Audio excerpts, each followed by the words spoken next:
राजू और भीम दो आदमी एक ही गांव में काम के लिए गए।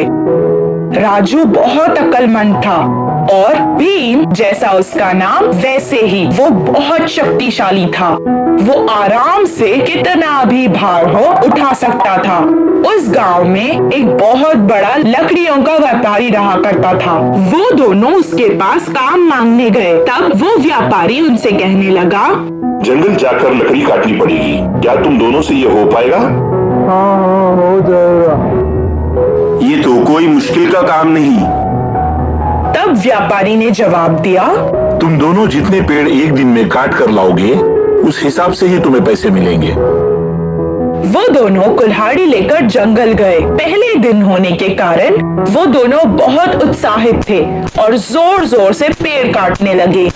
भीम ज्यादा ताकतवर होने के कारण बहुत जल्द ही 10 पेड़ काट चुका था। राजू के लिए ये मुश्किल काम था, पर उसने भी कर दिखाया और 10 पेड़ काट डाले। दोनों का ये काम देखकर व्यापारी ने उन्हें शाबाशी दी और अच्छा खाना दिया। खाना खाने के बाद वो दोनों एक पेड़ के नीचे आराम से सो गए। दूसरे दिन उसी उत्साह से वो दोनों फिर से जंगल गए। राजू कल की तरह आज भी 10 पेड़ काट चुका था। भीम ने सिर्फ 8 पेड़ ही काटे थे। हर रोज राजू 10 पेड़ काटता और भीम एक दिन 6 पेड़, तो दूसरे दिन 4 पेड़, फिर 2 पेड़, ऐसा करके काम कम करते रहा था। तब भीम खुद से कहने लगा, क्या हो गया है मुझे? क्या पेड़ काटने की वजह से मेरी ताकत कम हो गई है? वो व्यापारी के पास आया और कहने लगा, साहब, मेरी तबीयत खराब होती जा रही है। मुझसे ये पेड़ काटने का काम अभी नहीं होगा। मैं वापस चला जाता हूँ। अच्छा ठीक है, एक बार तुम्हारी कुल्हाड़ी तो दिखाओ।